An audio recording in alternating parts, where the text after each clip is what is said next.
Hello, everybody. This is Professor Hamamoto. It is October 26th, year 2021, 3 p.m. Pacific Standard Time.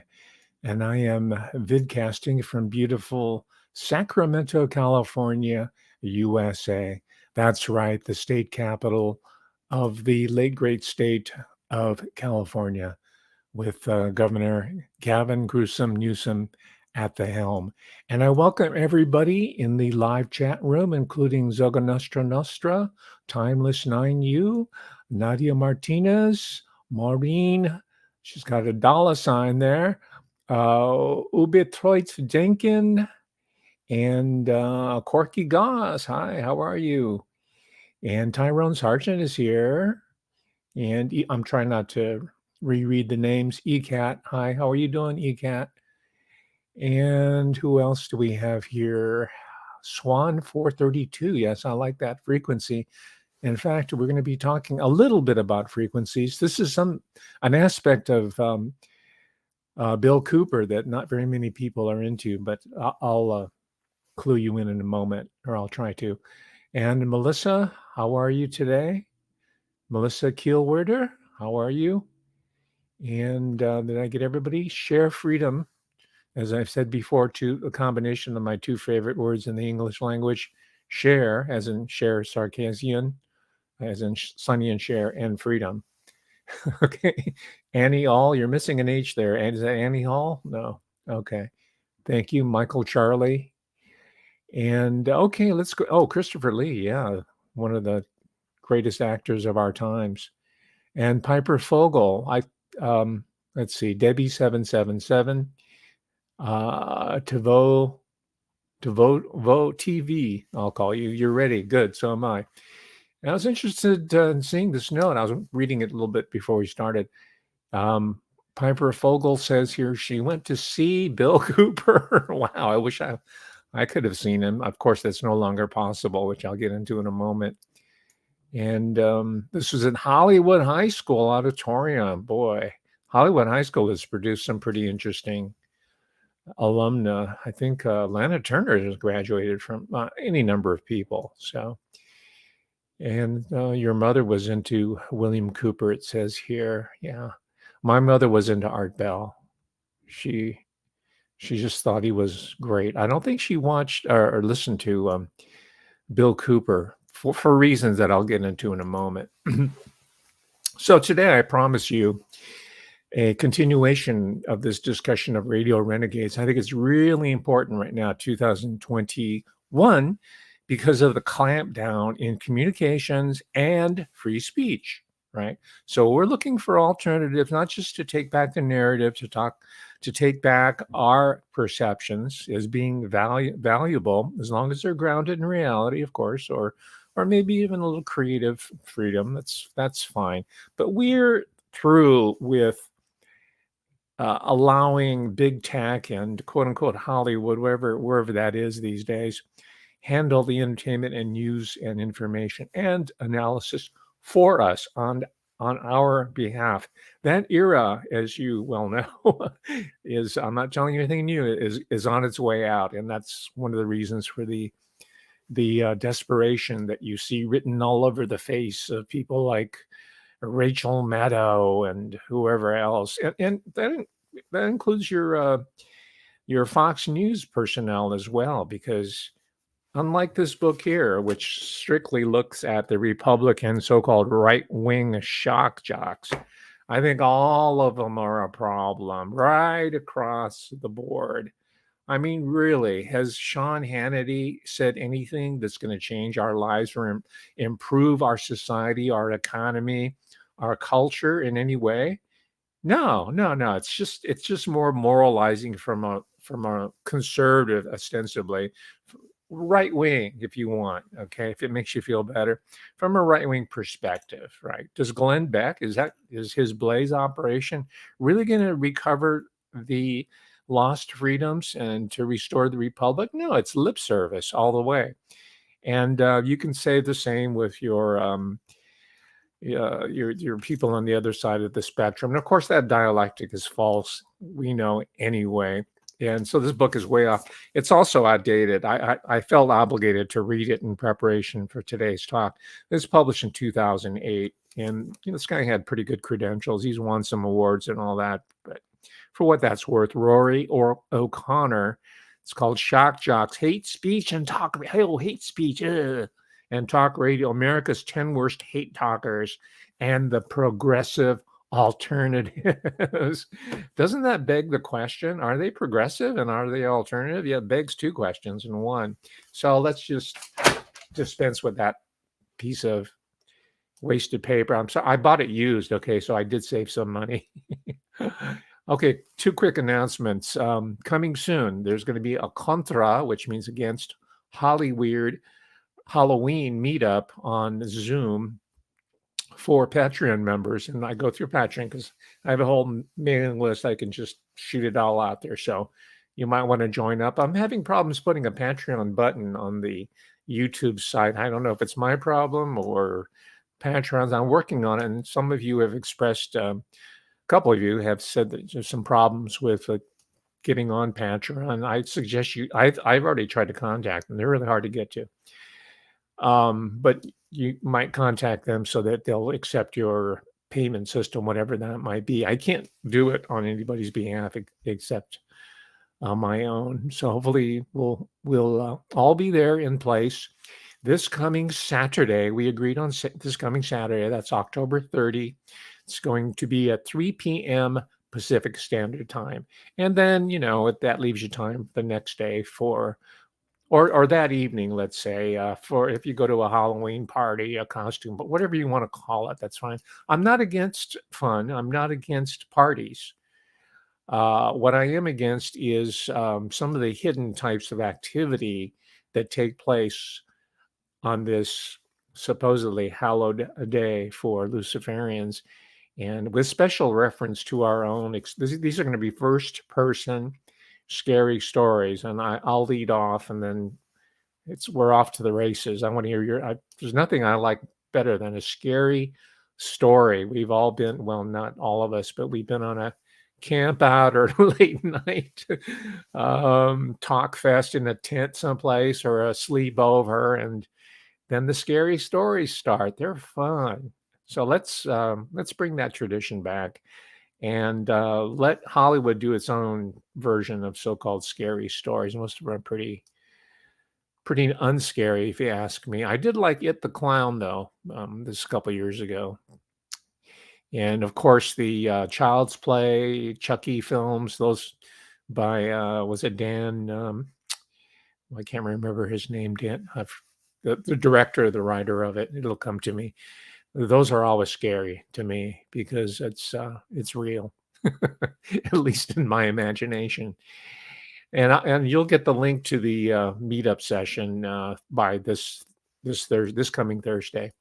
And coming attractions again, I'm going to be doing some more talks on the Beatles throughout November as we're getting close to the Let It Be documentary film drop by the New Zealand director Peter Jackson. Right. His film's going to be called Get Back. And the official release is November 25th, right? A couple days after the Kennedy assassination. Is that a coincidence? Probably not. Is it a coincidence that there's all these leaks coming out, or like two drops? A guy named Wang, he was Wang, forgot his first name.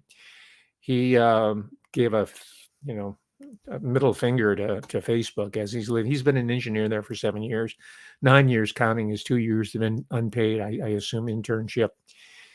And it's predictable what he's revealing. It's nothing astounding, but maybe I think that this drop is timed not to impugn the integrity of Mr. Wang, because we want to hear it all. We want all of that to come out, but not to impugn anybody's integrity. But it just so happens there was a much more significant drop of papers about, you thought the Panama Papers were good. This is explosive. There's a new set of tens of thousands of documents that talk about the real economy, not the ceremonial one that we're given and are led to believe exists, but the real bottom line literally and figuratively, economy. How did the bad guys finance their schemes? Well, these documents hopefully will tell us. So that might be a little bit of a distraction. There's always, whenever there's a drop here, you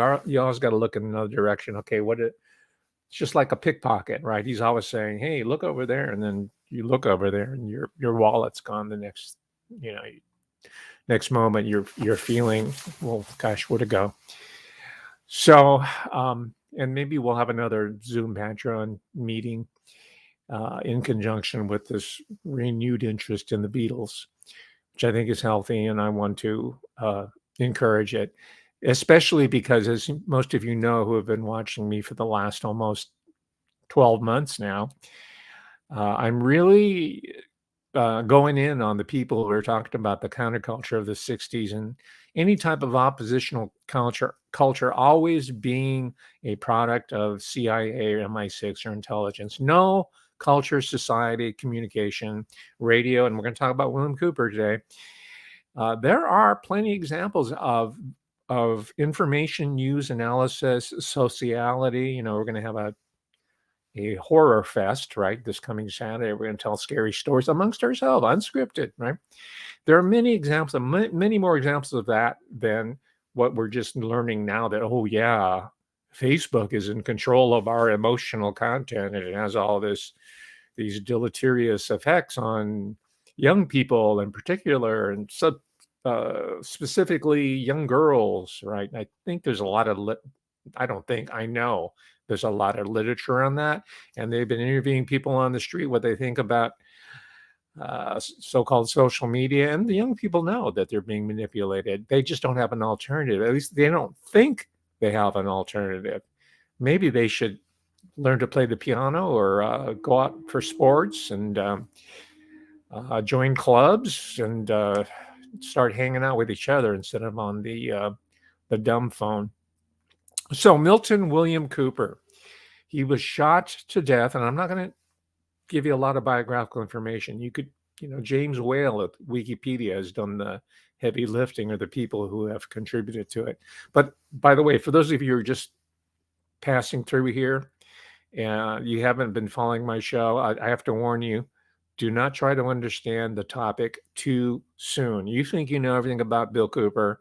Well, maybe you do. Maybe you are a self-appointed expert, but I always bring added value to the topic. I always have a new angle and new information that I present to you that will help advance our understanding of a phenomenon, a very important phenomenon of shortwave radio. That's another reason why I'm bringing up William Cooper.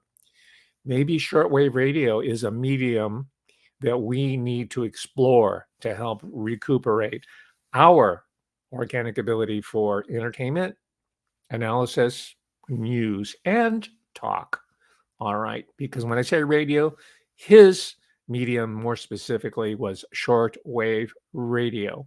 And I'll talk a little bit about more, because in preparing here, I had to look at the history of radio. And if you look back a couple of weeks, and I talked about Tupper Sauce, I talked about RCA and Marconi and Edison and how they tried to bring in the rural South or the remote areas of the continental United States together as early as the 1920s. And this was, of course, the run-up to what we see today, where everybody's going to be connected. All our bodies are going to be linked up with the graphene and the 5G and beyond. Right. This has all been conceptualized decades and decades during our grandparents' or great-grandparents' time. But nonetheless, some of these technologies we could use for liberatory purposes. And one of them is shortwave radio.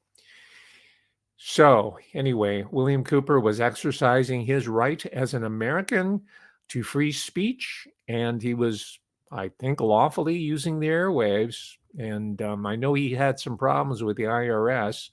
I'm not really clear on the specifics of that. But William Cooper was shot to death at age 58, I think in his own home outside. And this took place on November 5th.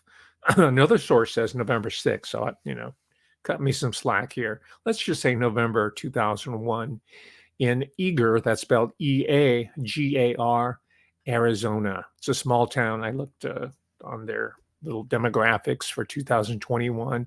5,000 souls live in Eager, Arizona today. It might have been even smaller then, or it might have been larger. I don't know. Looks like a nice part of Arizona, though, the northeastern part.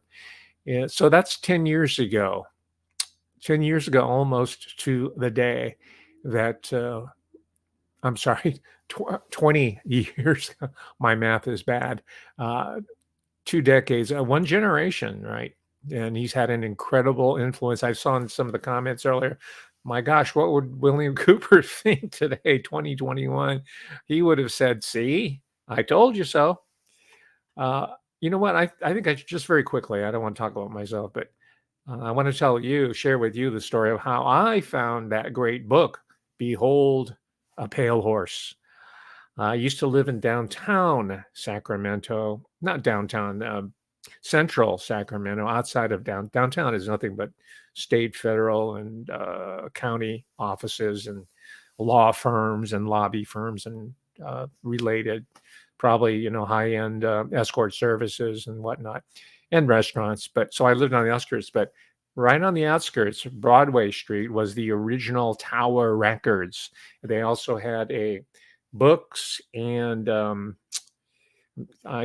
Tower Books. There's a Tower Cafe. There's a couple of towers in the greater Sacramento area, but this is the original one, I believe. And but it had a great bookstore, and someone who ran this section. It was called Conspiracy.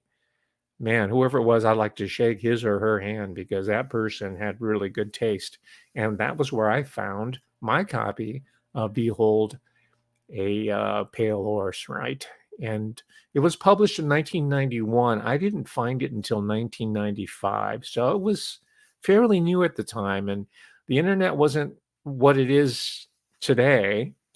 And I didn't know about the buzz. I didn't know that within the African American urban community, I don't know about the bourgeois types, the middle class ones like Cory Booker or whoever else, but the rap and the hip hop people were into William Cooper from the jump, and so they've done songs, tributes. They've name checked him endlessly. Of course, I won't. I think Prodigy did something like that, and there's this guy named Jeff Chang, by the way, who did a book. It won a Pulitzer Prize called "Hip Hop You Don't Stop," and he was talking about how William Cooper had this celebrity status. This is before Trump was a big deal in the hood.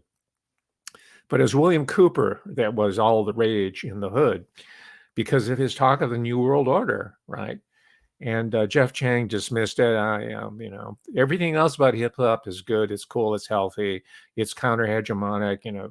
Not really. It's all run by Sony or Bertelsmann or one of the media deals. But that was his thesis anyway. But he was dismissive of Cooper, even though he embraced everything else about the synthetic hip hop culture that is today. Now, I'm sure there's some kids around someplace who are unsigned who are still doing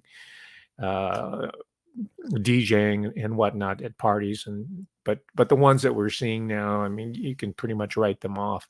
But William Cooper was an underground sensation from a very early days, early 90s, right there. Now, there's only, and correct me if I'm wrong in the comment later, but I only found one full length, I said full length, a book length biography on William Cooper, and it's by a gentleman named Mark Jacobson. The title is Pale Horse Riders, subtitle William Cooper, The Rise of Conspiracy and the Fall of Trust in America. And this came out in 2018. I read it a couple years ago. It didn't leave much of an impression. I don't know where my copy is. I probably packed it away. But from what I remember, it wasn't really a damning portrait of Cooper, but it wasn't flattering either. It wasn't really an overblown fan type appreciation. Anyway, I'll have to look back at it. And I see a couple other books have appeared recently, and I have those on order. They're shorter books. And it's not I'm not a fortune teller, but I think William Cooper is going to be written about more and more so as time wears on. It's only been 20 years since he's been dead. And you notice the motif, Art Bell, dead, right? William Cooper, dead. And Rush Limbaugh, dead. He's one of these right-wing talk shows that this author reviles, right? And I found a tweet of, let's see, when was it? The date is not here. Yeah, 2020. Okay. This person still remembers William Cooper. And there's a nice pic here of him with his microphone. It looks like a standard electric typewriter. It looks like an Apple II computer in the background in his home office. And the tweet says, in 2001, Milton William Cooper was shot dead by police after drunkenly initiating a shootout on his property. Or, as many of his followers might tell you, at least, that's what they want you to believe. I don't know what you believe, but it sounded like a setup to me. And that's why we want to keep his memory alive and perhaps renew an investigation to the circumstances of his death and that of people like Art Bell, because I really didn't get into the whole list last time. But there are a number on the whole political spectrum, right? Not from left to right, liberal to conservative, radio hosts who've come under scrutiny and had suspicious deaths, right? It's not just the doctors who are dying like flies. Radio hosts and communications, they're a big threat to the powers that be. Now, what interests me about Cooper, as I've alluded to at the top of this show, is that unlike Art Bell, who did a book called The Quickening, which my mother gave me because she was a Art Bell fan, as you know, and it's okay, but nothing really substantive that I could tell. But unlike Art Bell and other people, past or present, Cooper alone produced a substantive study. Right. I don't know how many pages, probably close to 500, at least 400. He produced a substantive study, and it's called, as I've already stated, Behold a Pale Horse, 1991. And it stands alone as a contribution of its kind. And I'm pleased to tell you, I checked beforehand, that it is still available. It's still in print. You can get it fairly cheaply for what it is. And for what it is, it's, it's a 20-year-old exposition of what we will call today the deep state. I prefer the old school term, New World Order. That's what Bill Cooper called it. Right? I use that term unabashedly and with my head held high. And when I was lecturing at the University of California, Davis, years ago, beginning in 2005, I'd always talk about the New World Order. I was preparing my students who are now probably in their 30s. They might be in the early stages of their own professional careers. I want them to remember back to my introduction of Behold a Pale Horse and people like Dr. Leonard Horowitz and Dr. Sherry Tenpenny, all these people who are now, and David Icke, right? Alex Jones, right? Back then he was okay, who are now being proven to be quite perceptive, if not prescient, in understanding what's going down in 2021.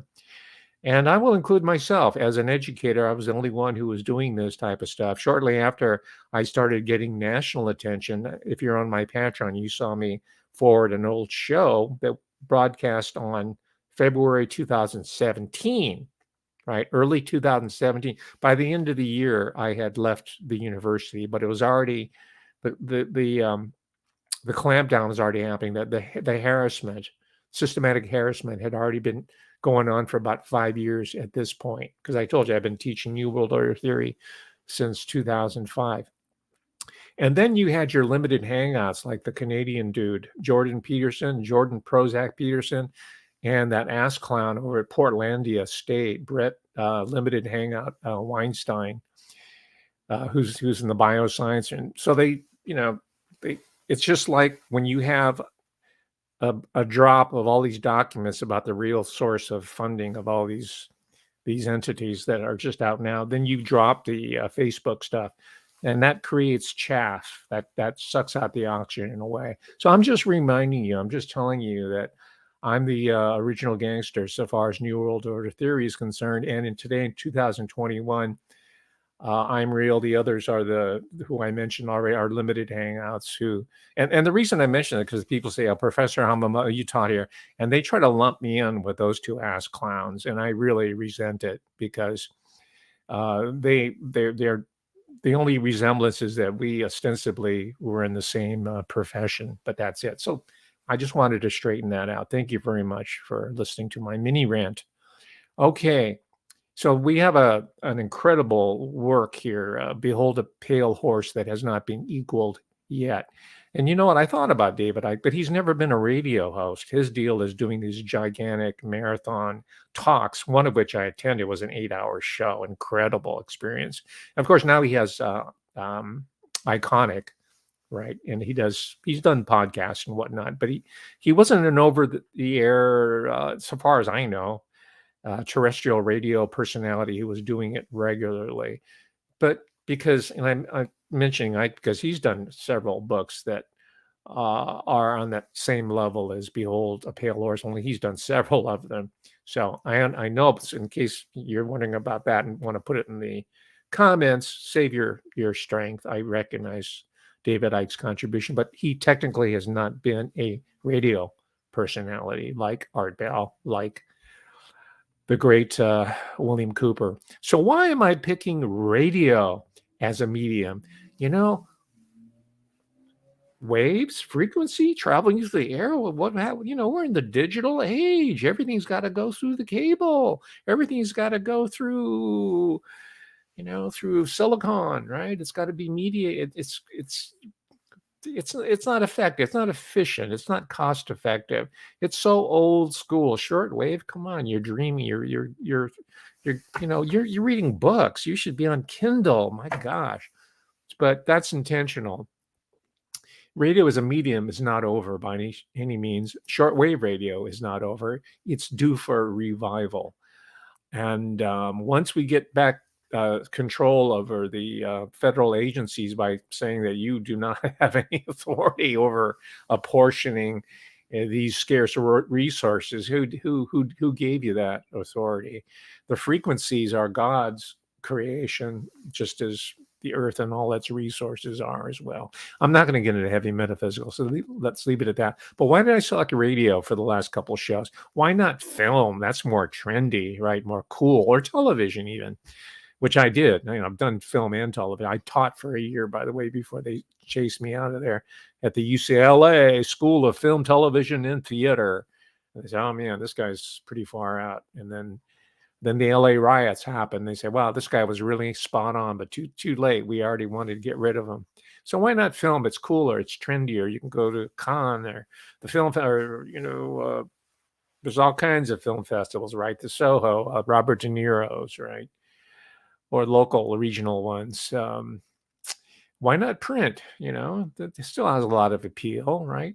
Why not new media, right? As in YouTube, which rots your mind, or TubeU, as I prefer to call it. No. Why radio? And this is where you're going to get something extra here for those of you who think you know about William Cooper. And I'm not saying he was aware of this, but sound frequencies in itself, let alone the fact that Bill Cooper was putting out this incredibly perceptive, prescient information and analysis in real time, but the means by which the content was being transmitted, the sound frequencies themselves were, or had the potential to be healing, right? And just as I was putting on the finishing touches of this talk, I found a current issue of Tape Op magazine. It's for people who are professional analog. That is, tape is short for tape operator. That is audio tape operator.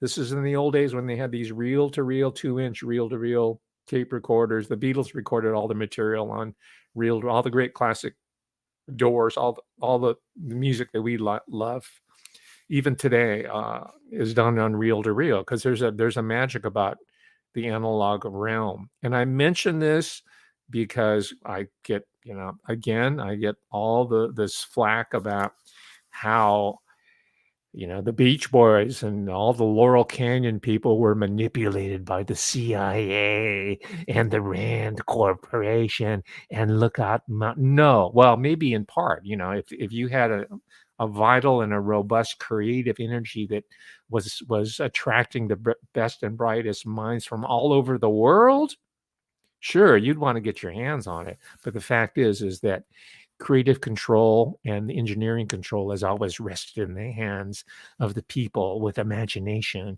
and that will never go away. That will never stop. That will not cease with the AI revolution, the post-humanist reality that you and your ilk would like to see rung in, that you will celebrate on October 31st, your national holiday.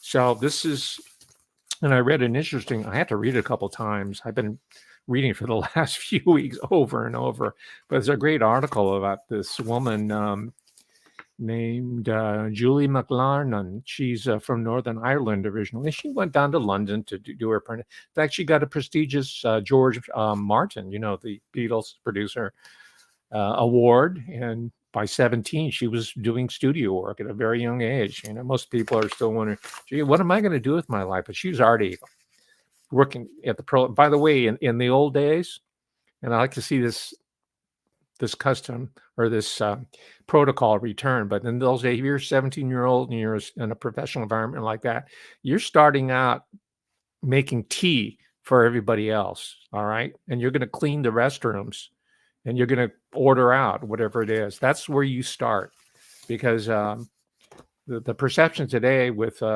Instagram and all that, or YouTube or TubeU or Facebook, you start out at the top. Everybody's a celeb from the jump, right? Wrong. You got to pay your dues. So she paid her dues. She's been doing it for 30 years. And what's interesting is that she talks about the healing frequencies of radio, of music coming out of the speakers, and her studio, which she owns and operates as a well-respected veteran of analog recording tape, right? No no Pro Tools. The studio is called Analog Catalog Recording Studios. I love it. Analog Catalog. That's a nice internal rhyme there. And if you want to, I want to refer to this great film that I watched in preparation for today.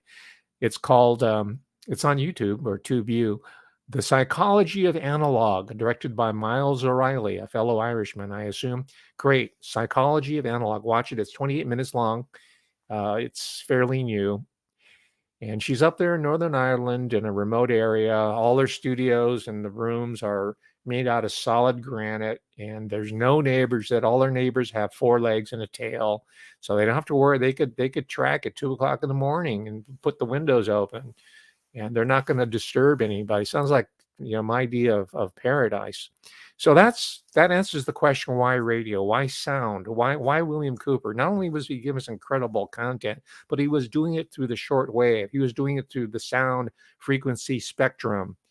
And it's nothing. Well, there is a mystical dimension to it, but it all rests upon physical properties, acoustic physical properties. And in case of Julie McLarnon, she talks about the neuroscience of hearing.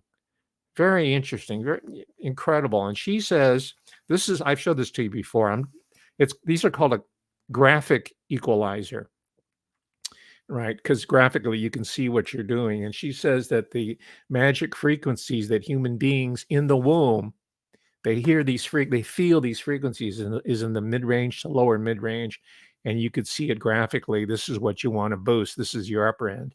You do not want to have music or sound over the airways, whether shortwave or on CDs or on vinyl. That's why there's so much vinyl being sold these days, because it's so lower mid-range. It has that sweet spot, that frequency that humanity lives on, right? The fabulous frequencies, as my friend and colleague refers to it.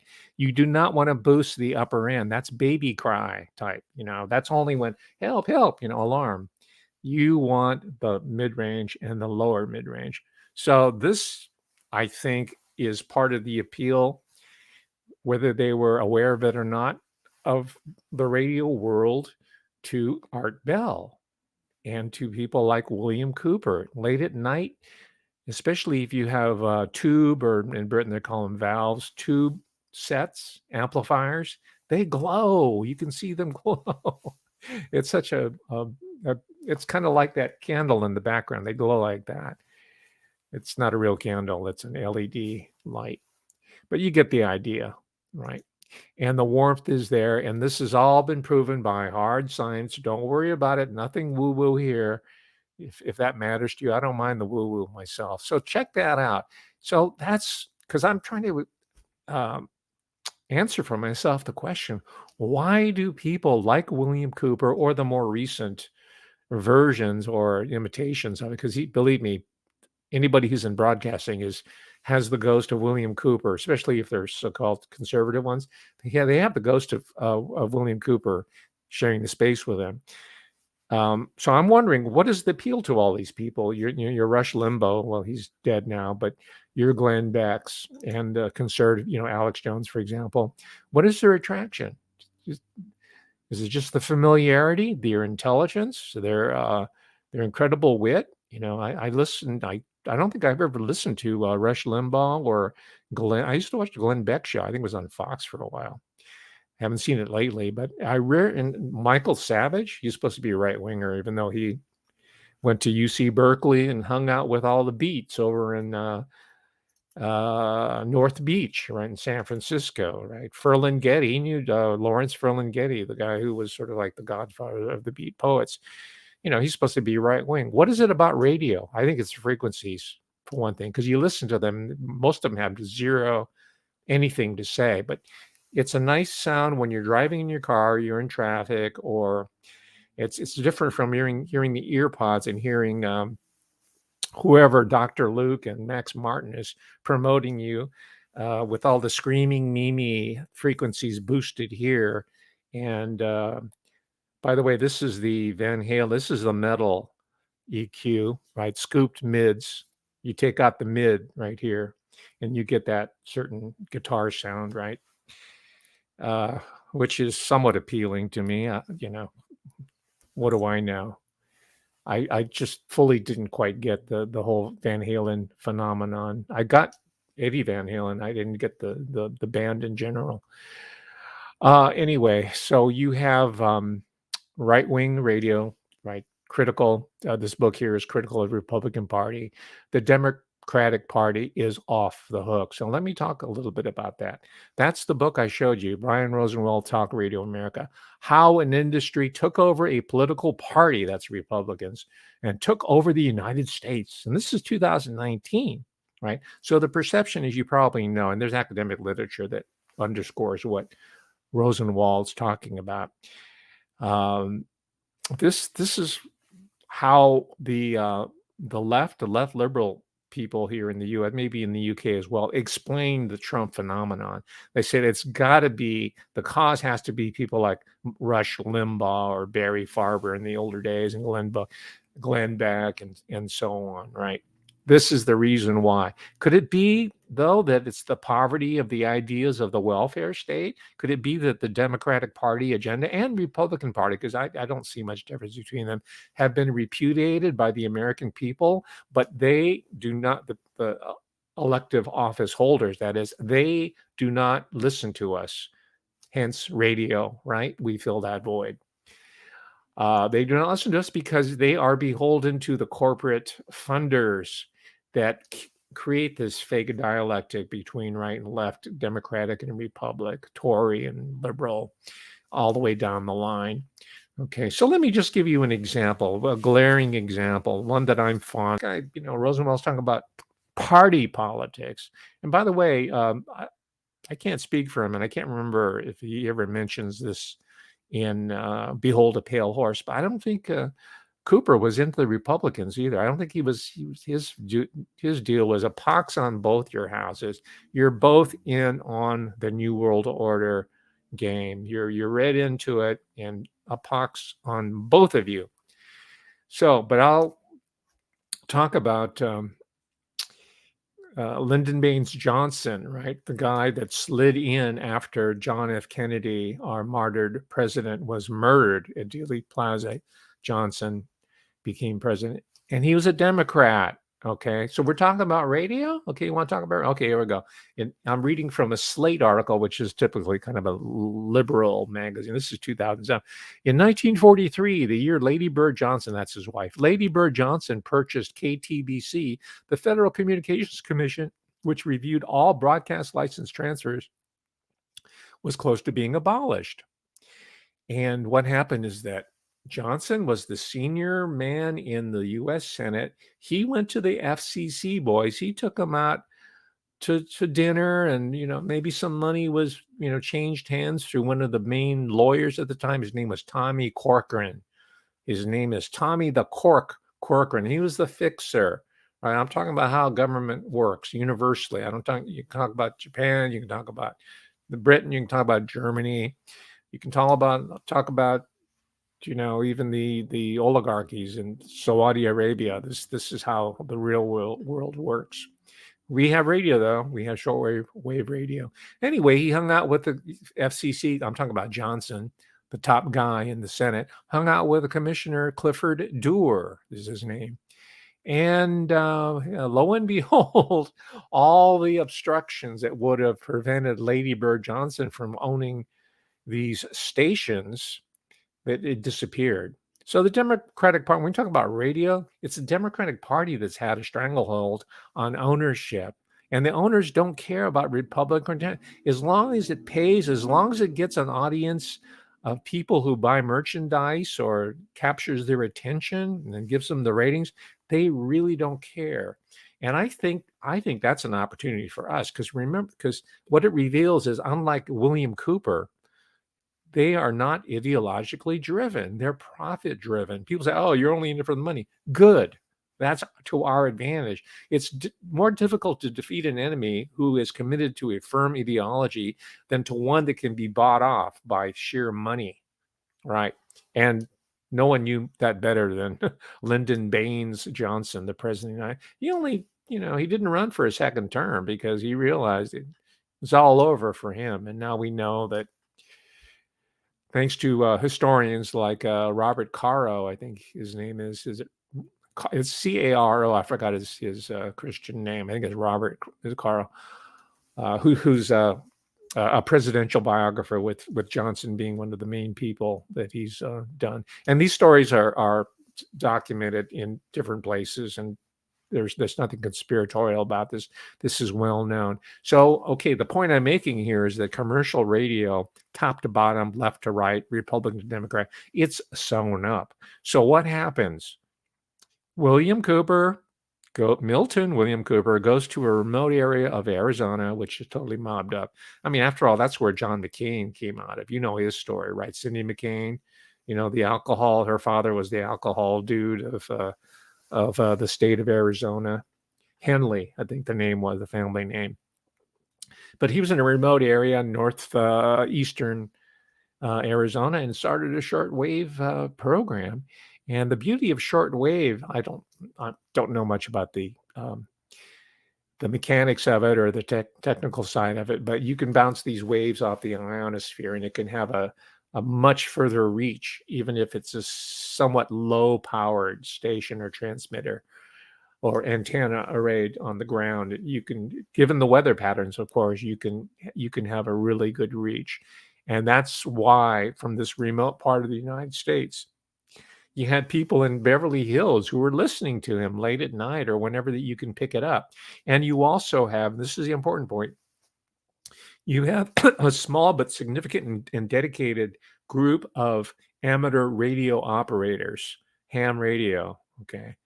God bless the hobbyists. God bless the amateur. Amateur is a good word. It means love of. They do it for the sheer love of the technology and the type of programming that they do. They can be ham radio, or shortwave radio. They can be amateur filmmakers. They can be amateur musicians, amateur whatever, amateur astronomers. Let's put the amateur back into the mix here so far as news information and analysis is concerned. Let's put them back in the mix. We've had it with the specialists and this cult of expertise, right? Who are these people that have us into this 2021 crisis or crises, economic, biomedical, social, cultural? They're all quote unquote experts. So let's bring the amateur back in. Amateurs are cool. Amateurs are trendy. Let's all be amateurs. Let's be all professional amateurs. How's that? Okay, you can imagine, all right, subversive. Not me saying that. How about the Federal Bureau of investigation. Hey, why don't we all be amateur investigators? Why don't we investigate That's what's going on right now, by the way. It's called citizen journalism, right?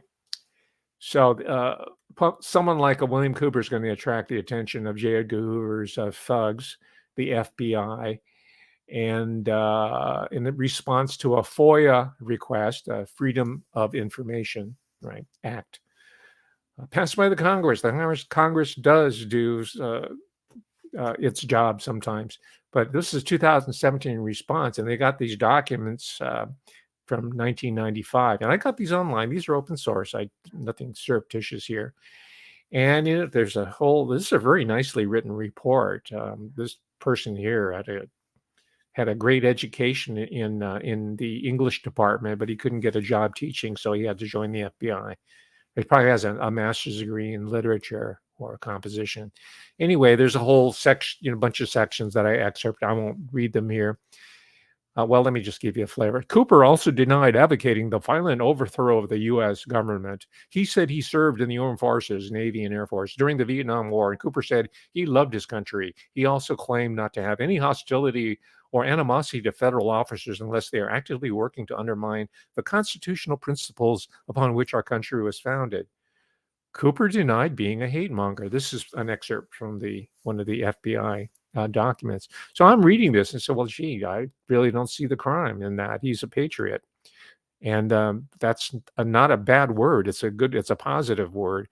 And nobody gave the U.S. military and its different branches authority to take over the government and the economy like it has today. There's this supposed leak of documents that's going to be embarrassing to Facebook, and the criticism I read so far is that no one talks about Facebook as being a DARPA, Defense Advanced Research Project, a Pentagon front.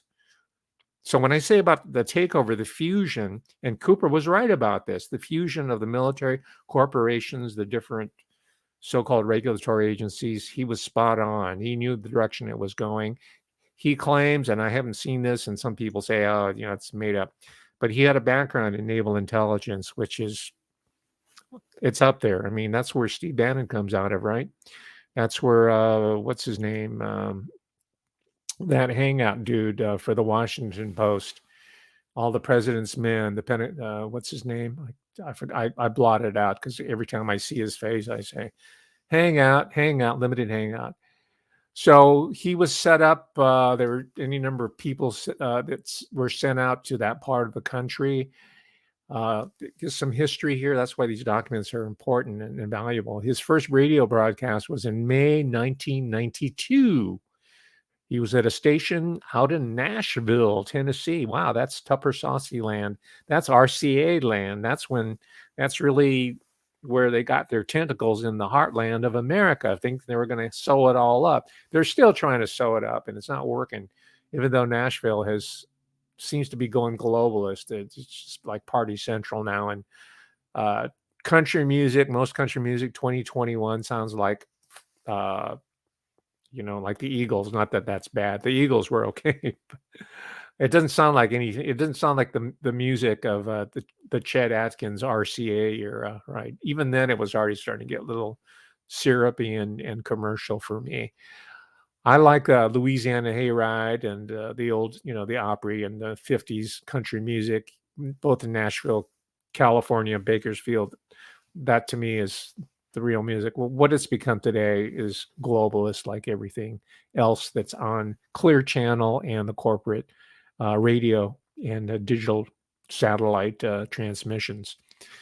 I wonder what Cooper liked so far as music is concerned. So he was out in Nashville. He was terminated there. He was broadcasting 5 nights a week back in 92. They got rid of him. Then it says presently Cooper sends out his radio broadcasts by satellite, which are then picked up by over 600 FM stations around. Oh, so it wasn't just bouncing off he had a self-syndication, right? This is what you can do with radio. There are lots of mom and pop stations that haven't been all bought by the octopus that are still independently owned and operated. like Kenai, right? The station that Art Bell built out in the Kingdom of Nye, out in Pahrump, Nevada. I think they're still there, and I think they're still independent. And that's why I'm focusing on these radio people. Because I say, how are we going to break the stranglehold of the interweb? How are we going to get off but Facebook? How are we going to get away from the lock that TubeView has on our mind, our consciousness, our information? Well, radio could provide the answer. Could, because nothing is certain, and we have to fight for our right to communicate in such a fashion using these means. So it says presently Cooper sends out, okay, you got that, 600 FM stations around the country. Cooper also publishes a political newspaper called the KG News. It's phonetic, so I can't really know what, and that's another option right there. Newsletters, just like in the American Revolutionary days with the pamphlets and the flyers. Print media is not over, right? Kindle will mean the death of literacy and the death of written communications. But so far, until they ban printers and paper and ink, they can still do it, but we'll still write it. I have probably a lifetime supply of Post-it notes, and I have tons of pens and pencils. And if need be, if I run out of ink, I'll do like the Marquis de Sade. I'll write my work in blood. That's what he did. He wrote it on rags, and he pricked himself, and he wrote, 120 days of Sodom on it. I don't know, Justine, that Marquis de Sade, and they had it smuggled out of prison. That is the will to communicate. All right. So he's got a newsletter. And it says Cooper stated that this is an interview that they conducted, the FBI agents with Cooper. Cooper stated that he has published a book entitled Behold a Pale Horse, which is sold well among militia members and people of like minds. See, there you go again. It's the angry white supremacist militia members, the so-called bitter clinger of Barack, the guy who declared war on the world while he was president. I'm sure he's enjoying his third term from Colorama. He's got his hand up the puppet butt of Joe Biden. That Barack Obama and his bitter clingers. But no, it's Bill Cooper who is selling well amongst militia members and people. Well, I told you he was very popular in the Black community. They weren't militia members. They might have been people of like minds. They're interested in freedom, like everybody, every other red-blooded American. We're all interested in freedom. And I'm not a militia member, and I'm not a like mind of anybody, I don't think, except for Bill Cooper, because just about everything he wrote was truth in Behold a Pale Horse. Read that first chapter, right? Silent Weapons for Quiet Wars, and tell me if that's not what's going down here in 2021. My gosh. So anyway, that goes right into more his military service, and they dispute whether he was in the Navy or the Army, the military at all. Now, one of the big problems that this FBI agent or agents had with Cooper is that he was so vocal about the massacre at Waco, Texas, right? I know it's pronounced massacre, but I like to say massacre, just like when the word crick comes along, or a creek, I say crick. That's an homage to my Southern wannabe roots, crick and massacre. Waco, okay, listen, there's a film that he didn't produce it. I think a woman by the name of Linda D. Thompson, and she's mentioned in these transcripts by the FBI. I think she produced it, but Cooper, it was Cooper's insights, and the film came out in 1993. Waco went down in 91, right? And this came out shortly thereafter. Waco, the Big Lights, 31 minutes. It's still on YouTube. It's really poor resolution, but you can see it. You can at least hear the audio. So they have a whole rundown on this. The FBI is really interested in that because there's now, years later, it turns out that the feds might have been involved in starting and covering up the whole Waco atrocity, where the Branch Davidian, which is a religious community, I know they like to say, oh, it's a cult. But the Branch Davidian group, the women, children, older people, younger people, mixed race, head by this guy named David Koresh. That was the name they went by. I forgot his real name, but he was the leader of this community.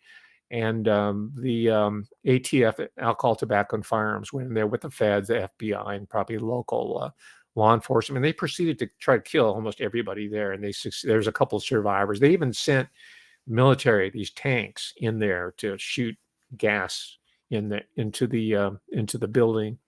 And of course, it's always referred to as a compound. It's not a community. It's the Branch Davidian compound. See that narrative word magic that Montgomery McFate talks about, the narrative warfare, the meme warfare? It's used constantly, but you and I, we understand that, and it bounces off our bodies like a magic shield, right? Okay, so they said, okay, it's a right-wing film, right? Bill Cooper's a right-winger, The Big Lie. Okay, how about this, Mr. Investigator? There was a film that came out in 1997, 4 years after The Big Lie. And that film was titled Waco Rules of Engagement. And it was directed by William Gazecki, who is a Hollywood establishment guy. He has probably libertarian conservative leanings from what I can tell, but he started in the music business. I think he helped record. Again, we're in the studio here again. Probably, not probably, most definitely with Paul Rothschild, who was the producer of the Doors. I don't know if any relationship to the Rothschild family. You can check that out. But Gazecki helped record the Doors in analog. All right, interesting connection there. But he later became a filmmaker and produced this incredible film. It was nominated for an Academy Award and won, I think it previewed at Sundance Film Festival and got accolades. I've seen it. I have a copy of it somewhere. An excellent film that does forensics, these FLIR, FLIR, heat signature footage to show what these they look like tank-like vehicles were doing to these poor people who were doing nothing but practicing their religious freedoms and community. And you know the reasons why the feds went in there. I think it was the ATF was coming up for some budget appropriations and they had to prove their mettle. And also Cooper was under fire, literally, by the feds for his opinions on the Oklahoma City atrocity. That's where Timothy McVeigh and conspirators blew up a good part of the Alfred P. Murrah building in Oklahoma City, which, by the way, I visited not before the explosion. Afterwards, there's a memorial there. Maybe I can talk about it at some other time. It's kind of a nice, if you want to call it that, there's a nice memorial museum that talks about terror, but not in a way that you would think is cliche. I was surprised that it was so objective. But anyway, you know a little bit of the story of Timothy McVeigh. So I don't have to rehearse it, and I'm, running out of time here. But I will refer you to the first book I read about Oklahoma City, and it confirmed my suspicion that was a setup. And the book is titled Oklahoma City and the Politics of Terror, 1998, written by David Hoffman. That book is still in print. I encourage you to check that one out as well. I had a hard time getting it. I managed to find it at the UC Davis Library. I contacted the publisher, which is Feral House. It used to be in LA or Washington. Feral House now, I think the founder died, and the person who took it over it changed the entire direction, the editorial direction of the publisher. Feral House is no longer in my mind, a respectable publisher of this material. But at the time that Hoffman released his book in 1998, it definitely was. It was an act of courage to publish such a book, because indeed Hoffman was sued by the FBI, I think. I might get some of these facts wrong, so you have to double check on that. And the book was unavailable. I contacted them and said, no, we can't sell you any. We're in litigation now with the feds. I said, please, I'm a reporter, I'm a researcher. Can you just loan me a copy? They wouldn't do it, so I borrowed it from the university. But now it's back in print, so get it before it is removed from the retailer that ate the world. An incredible 1998, ladies and gentlemen, and I got it. I have 2 or 3 copies. I won't even go through the books. I had them listed here that are doing the orthodox, mainstream, predictable accounts of 9/11, just like you have people who do orthodox accounts of the Kennedy assassinations, the 9/11, right? The same pattern follows all the way down the line. But you can always count upon people like you and me who are more interested in the truth than political orthodoxy, and we're not afraid of the evil that lurks in the hearts of some individuals out there who have this agenda that suits themselves well, but are not at all beneficial to the American Republic, the American people, and the people all over the world. All right. I'm going to leave you on that note. Plenty of material left to go here. Maybe I'll carry it on Thursday.